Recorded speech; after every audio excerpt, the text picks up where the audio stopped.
Beautiful. We are back and it's time for us to now have a look at the newspapers.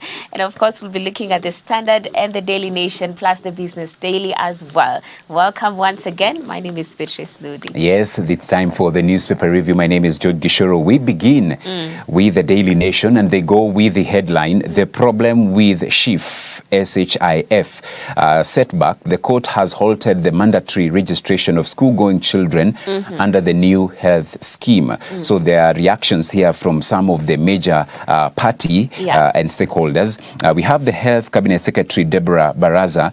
The government has allocated 6.1 billion for the SHA, which is just a fraction of the 168 billion shillings needed for full implementation. The LSK Vice President Maura Kabata says without public participation, there is no mandate. SHIF is unconstitutional and has no basis in law. Then KUPPET Secretary General Akelo Misori, if we are not going to be part and parcel of the management of SHIF, then it is dead on arrival. I see NAT Secretary General Collins Oyu, the feeling among teachers on the 2.75% SHIF deduction is not positive. We are already being deducted in another comprehensive medical cover, and no one is happy about being deducted twice. I see FKE CEO Jacqueline Mugo. Employers who play a critical role in supporting this transition and subsequent management of the scheme have unfortunately been excluded from the SHA board.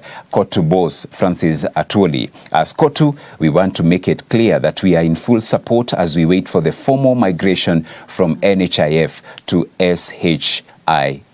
And so they go queries as the government prepares to raid the payslips of employees from next month, looking for 168 billion shillings each year to fund its ambitious universal healthcare project. The data points in a different direction. Kenyans will fork out much more cash for much fewer benefits in a situation that puts to question the value for money in a plan that is intended to ease the burden of medical bills for families. And it's a story that you can read on page 6 and 7. And this is just but a reminder that for all the employed people from next month, it will be a deduction of 2.75% of the gross pay. That is to go towards the SHIF. And so before even the rollout is supposed to be from next month, registration actually is ongoing. And so they are saying you need to do the necessary. But remember, the courts already have ruled otherwise. So in Kenya, so many things, it's all about a case of we wait and we see how things pan out. I've seen a quote, this morning, one of these memes that people post. So it was actually that directive that you need to register before time is up or else. So a Kenyan there was asking, or else what? It's those memes as well. You know that of Atwoli when he's banging tusitishwe. Definitely. So you can read that story on page 6 and page 7. Still on the front page, death, chaos as tea farmers protest over poor bonus.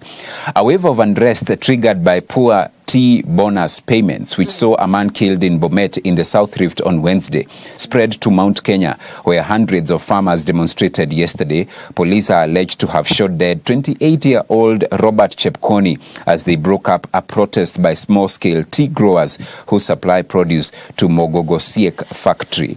The question I still keep asking, in a protest, why are you using live bullets? These are armless. They are not armed. They are just protesting. Why are you using live bullets? Now, a 28-year-old has lost his life through a police bullet. For how long? This thing has become a serious issue now. Like, it's almost like, kwani vitu zingine hata unashinda utasema because why would you go, because sometimes our human nature when you have such a weapon, such a dangerous weapon in your hand and you're going in the place where there are agitated people, wisdom says that you're not supposed to be even putting yourself in a situation whereby you can kill somebody because of your agitation of whatever it is that you feel. So carrying live bullets, It's unfortunate. It shouldn't be so. It really, you can use other things. There's tear gas, there's whatever. But using live bullets, surely, it only means there's the purpose. What's the purpose of even loading those guns? Yeah. So when you are leaving, you knew that we needed exactly, and they are armless, but losing lives in this manner, it's quite unfortunate. I also see Kanja sworn in as Masengeli finds himself in a tight spot. It's on page 4 and 5. While cleaning police image will be a tough call for Kanja, he has pledged reforms including battling corruption and ensuring officers wear the necessary uniform whenever they are sent out on assignments. And so Douglas Kanja led the operation to neutralize terrorists who had attacked the Dusit D2 hotel in Nairobi, earning accolades both in Kenya and abroad. And so now he is the new police officer. And as the headline goes, cleaning police image will be a tough call for Kanja, because I can tell you for free, currently where we are, the relationships between the people and the police officers is I think at the lowest. It's true. It's at the lowest because of how the police brutality that we have seen over the last 9 months now, from January during the protests by the Azimio la Umoja to June when the young people went to agitate for integrity, transparency and good governance, to abductions, to all sorts of things attributed to the National Police Service. And so his work is well cut out. And even as he takes over, Mr. Masengeli, you know him, the convict. He is. He's a convict. He's been convicted in a due process. So it's not anything. He's a convict. So exactly, that's the irony. But a last-minute attempt by Deputy Inspector General of Police Gilbert Masengeli to present himself before Justice Lawrence Mugambi and purge a 6-month prison sentence imposed on him last week failed, as the judge was not available. So if you are not available, I'm not also available. So appeals by Masengeli, who until yesterday afternoon was the acting IG, to have the matter mentioned before Justice Mugambi, were rejected by the presiding judge of the Constitutional Division of the High Court, Chacha Mwita. And he told Mangeli that Justice Mugambi was handling another matter. So let's see how that one pans out. Ruto Gachagua... yes. Before you proceed, I would love to just touch on the same that is on page 5 of the Standard. And it goes with the headline, "Please forgive me." Masengeli prayers to escape prison dashed. And I see here that his lawyer Cecile Miller informed Justice Chacha Mwita that Masengeli was ready to appear in court, eager to apologize and also explain the circumstances surrounding the recent abduction of 3 men in Kitengela last month. On the same, I see that Masengeli is prepared to attend court today between 12 and 3:30 p.m. to purge the contempt. So definitely there's a lot of questions in the air. And if he has said that indeed he will present himself and also apologize, and not just that, because people don't even want the apology. No. They want an explanation of the circumstances surrounding the abduction. So if he has proper information, I believe that many would love to hear it, and especially the families that have been affected, because the problem here, the very big problem, is that there are families who cannot find their loved ones, and they were seen to be abducted, and definitely it was by the police. So we continue to follow up on the same, and I believe that this weekend we will have the answers. I see on page 8, Ruto Gachagua factions battle over Waigoro's successor at Council of Governors. Nyeri Governor Kahiga and Wajir's Abdullahi have already submitted their applications. And so ODM county bosses, time is ripe for Northern Kenya to get a seat. And so you can read that on page 8. And UDA to battle for Ugunja seat. On page 9, Dons dismiss court order suspending their strike. Uwasu sued by universities, cancels. Some University of Nairobi lecturers were forcefully ejected from lecture halls by their colleagues. You can read that on page 9. As we go to some of the other stories inside the Daily Nation, looking at the pullout. Today, it's the DN2 pullout, The Voice, the price of power. Women politicians pay more than just money. A barrier, apart from financial and personal costs, women pursuing political leadership navigate a landscape fraught with cultural barriers, discrimination, and systemic challenges. Read that story on the DN2 pullout, page 4 and 5. Looking at the county news, National Land Commission, we are probing over 1,000 land injustice cases. Commissioners assure petitioners that it will ensure that they get justice.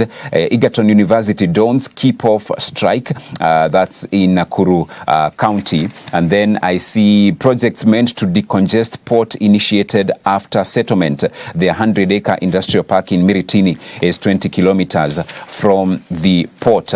Read that on page 18. International news. Sri Lanka Poor Hope poll will change fortunes. Disanayake promises tough anti-corruption measures and good governance. And former Republican officials, lawmakers endorse Vice President Harris. More than 100 former Republican officials and lawmakers have endorsed Democratic presidential nominee Kamala Harris on Wednesday, saying Republican candidate Donald Trump is unfit to serve again as president. Interesting. Opposition supporting another party. You can read that on the international section. Business news, Treasury delays release of 40 billion for poor counties. Arrears had been approved by Parliament for disbursement to the Equalization Fund. I also see NBK targets farmers with new 2 billion shillings fund. And to the sports news quickly. It's make or break for Kenya Police against Zamalek in Cairo Cauldron. Defending champions from Egypt host return leg of second preliminary round. Kenyan club has a mountain to climb in Cairo against the Egyptian Giants, who won the first leg 1-0 in Nairobi. And Ruto pledges investment in school sports. That is on the sports pages. All right. And quickly to the Standard, the very first top story is here. Sorry plea, praise, and unfinished business. A new police boss took over yesterday and hit the ground running, and with it, another promise of a new dawn for justice. But even as Gilbert Masengeli exits the top office with a prayer to court for forgiveness, the president praised his work and failed to expressly call out the culture of disobeying court orders, which I find to be very, very interesting, that the president just praised his work but did not call out the culture of disobeying court orders that actually involves the abduction of people. So that definitely neka alama ya dukuduku pale. Kidogo tunajiuliza maswali. This, you want a president who is on your side. The side of the Kenyans, But anyway, that's the story, and we won't get into that because we have touched on it. Pages 4 and 5 is where you can find the story. And moving on, still on the top page, I see how substandard edible oil entered Kenya's kitchens, and I see a probe by senators had that 8 consignments tested by KEBS last year failed to meet health standards. The oil was not destroyed and its whereabouts is not clear. So actually we have the oil, that was found not to be good enough, cannot be found, meaning it went into the Kenyan homes. We did not destroy the oil because by the time the required 30 days were lapsing, the consignments were already subject to an investigation by the DCI. So we have substandard cooking oil finding its way in the Kenyan market. This is not even good when it comes to the health implication of the Kenyans. So we do hope that will be followed up with, and it's just sad, how can it be that oil ambao haijapita kiwango ya KEBS inakuwa kwamba iko in the Kenyan market? That means, what are we doing? It's sad. It's very, very sad. But anyway, moving on to page 3, I see Nyama Choma, Smocha, and other Kenyan street food now go global. Interesting. Just the other day, we were touching on how dangerous these things are, and also the health risks that are there, even how they make them. You look at the environment in which these things are being made, and afadhali hata usiangalie the vibrancy ukule of ukule tu funga macho na ukiomba. The vibrancy of the Kenyan culinary revolution is being amplified through TikTok. The hashtag Kenyan food brings Kenyan street cuisine to an international audience. Very interesting. Page 3 is that story. And page 4, Ruto hails, okay, that one we have already touched on it. Page 4 and 5. Going to page 6, Defense PS wanted for not paying ex-soldiers 42 million shillings as court ruled. So former soldiers were awarded the amount after the failed 1982 coup bid, but ministry claims it does not have a budget to settle the claim. Page 7, Ruto plans to keep cabinet PSs on toes. ICCSs are expected to make commitments and elaborate timelines within which they will implement president's promises. They are expected to be appraised based on the said commitments. A story on page 7. Page 8, we are denied enough cash, says controller of budget Nyakango. Nyakango said her office requires 700 million shilling every year to discharge its mandate. She said inadequate resources had impeded efforts to amend the COB Act. And I also see here, page 9, XNP's 1 billion shilling inheritance case in Nakuru suspended.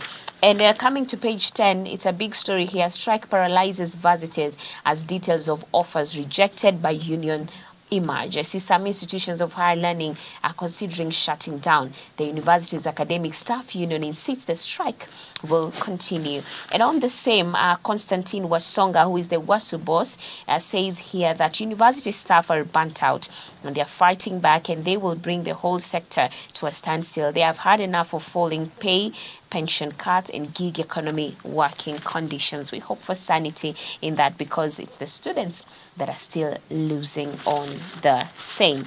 And on the world news, yesterday we did touch that there were some explosives that actually killed a good number of people in Hezbollah. And I see here Israel says new era of war is starting. Device explosions involving pages and walkie-talkies killed a whole 37 people. Israel's troops have also been engaged in near daily clashes with Hezbollah militants. Let's continue praying for Israel on the same. We have so many deaths being reported. I also see jihadist attacks in Bamako have killed more than 70. We need to indeed pray for the nations. And moving on to the sport, I see police hopeful of shooting down Zamalek in Cairo. That's on the back page. And on page 31, Izangi says his team put up a giant performance against City. Man City held to barren draw at home by Inter in Champions League stalemate. And still on the same, I see injury worry for EPL champions as De Bruyne forced off against the Italians. And also PSG snatch late goal to beat debutants Girona. And that's it for the Standard. Yep, I see the Business Daily. US rate cut brings cheer to Kenyan top investors. Then I see non-tax revenue from parastatals post biggest increase. Banks face mandatory climate risk disclosures and standoff as investors seek higher returns from CBK bond sales. This one has not been covered in the dailies today, but the breaking news that broke last night, waking up this morning, was the 3 gentlemen who had been abducted in Kitengela. You remember, and yesterday the new IG was speaking about it, and he said that the police are not holding them, so they are not in their custody and they don't know their whereabouts. And he actually went ahead to ask members of public to volunteer any information that would assist in helping them. But the news now is that the 3 were released. Actually, they were found dropped somewhere. The 2 brothers, you remember the 2 brothers? The 2 brothers were found in Gashie, that is border between Kiambu and Nairobi, last night, of course, very late. Now, the other guy, Njage, unfortunately, there were reports that he had been found dead, but that was a good thing they were dispelled. He was not dead. He was actually found again, dropped in a village called Thogoto. For those who are in Kikuyu town, they know Thogoto because it's in Kikuyu. Yeah, so we thank God they were found alive and well. 1 month after their abduction, because they were abducted on the 19th of August. So the Law Society of Kenya confirming the same. Wow. Yeah. And now the court hearing today, because Masengeli is set to appear in court, that means now we need an explanation. Where were they? Where but you see, are they? for me, when I saw that press conference from the IG and also from the DCI boss, my heart just sank because especially the DCI boss in a very, the choice of language, because he was saying the so-called Kitengela 3. So they are not just so-called. Yeah. Those are 3 people. It's true. And you are the person who is in charge of the highest, investigative agency in the land, and you don't know their whereabouts. And then they were just dropped. Yeah, they were just dropped from the skies after the press conference. After the story has surfaced and everything. Yeah, coincidence. But all in all, we thank God and we celebrate with those families that they are alive, because many a times we saw what happened when others were abducted. They were found in rivers, others in quarries, and all in hidden, what are they called? Graves. But now at least these ones, they are alive. They're alive. And let's continue to pray for this nation. Yeah. For sure. So right about now, let us have a look at the video of the day, and then we'll come back and talk about it.